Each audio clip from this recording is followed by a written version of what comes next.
mark here is my top 10 albums of 1994. Get this going. Number 10, I have Napalm Death, Fear, Emptiness, Despair. This is their 5th studio album from the UK's grindcore band Napalm Death. This was released on May 9th, 1994, of course. They still maintain their complex songwriting on this one. Raw magazine, I guess that was a UK magazine back in the day, listed this album as one of the essential albums for the 1990s. So I like it. Still maintains their grindcore and death metal sound there. So number 10, I have Napalm Death, Fear, Emptiness, and Despair. Number 9, I have Both Thrower for Victory. This is the band's 5th studio album. Band's from the UK as well. It was recorded in Sawmill Studio in 1994, of course.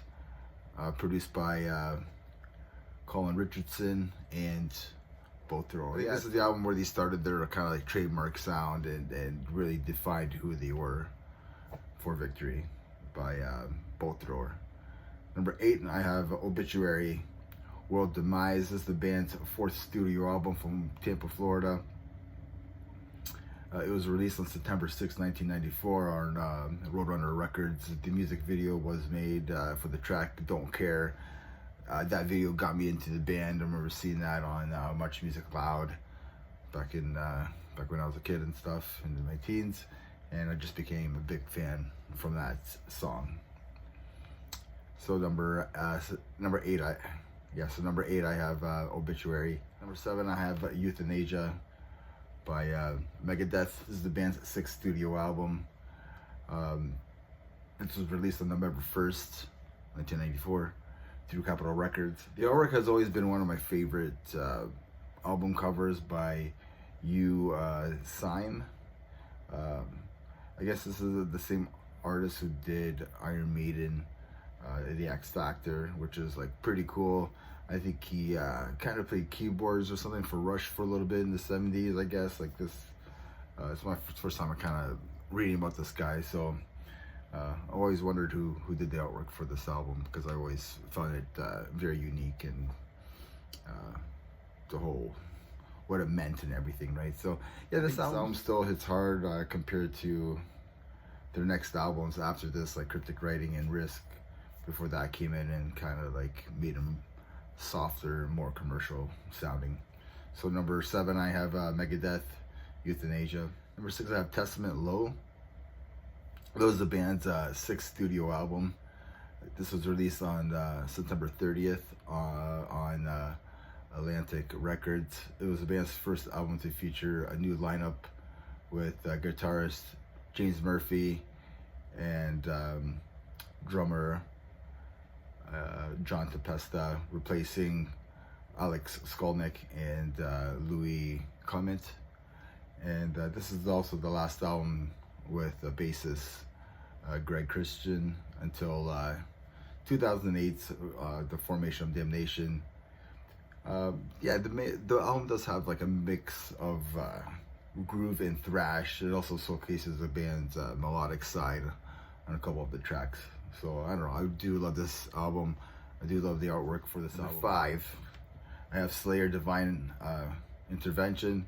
This is the band's 6th studio album. Everybody knows who Slayer is. This is everybody's favorite Slayer album. I don't know why people even talk crap about this album. This was released on September 27th on American Records. I'm going to do like a full review on this album in September for its 30th anniversary. I think this album rules. I think Paul Bolstaff rules on this album as well. So Slayer, Divine Intervention. That was my number 5. Number 4, I have Cannibal Corpse, The Bleeding. This is the band's 4th studio album. It was released on April 12th through Metal Blade. One of my favorite death metal albums of all time. I did do a full review on this album back in April for its 30th anniversary, and this also, most of this album's like ranked like 4th in the like best-selling death metal albums. So yeah, Cannibal Corpse, The Bleeding. everybody should know that album as well. Next album, number 3, I have Soundgarden, Super Unknown. I talked about this album a few times. I think it's the best grunge album ever. That will be in my grunge all-time list. So yeah, it should be in the top 3 albums from 1994. Soundgarden, Super Unknown. Number 2, I have Machine Head, Burn My Eyes. This is the band's debut album. This was released on August 9th, 1994 on Roadrunner Records.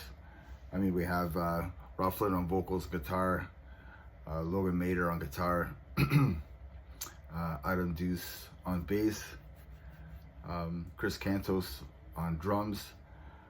It was Roadrunner's best debut selling album until Slipknot came along and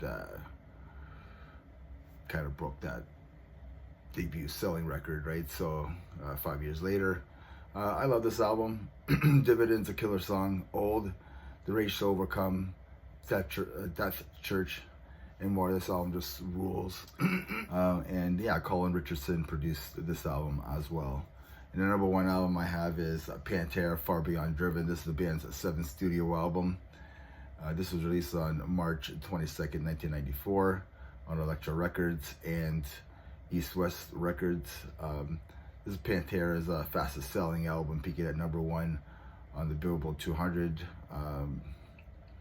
You guys should know this album. Everybody should have this album in some kind of format. 5 Minutes Alone, Unbroken, Strength Beyond Strength, and just a lot of kick-ass heavy metal on this album. Number 1 of 1994, Pantera, Far Beyond Driven. And remember, everybody, metal never dies. Cheers.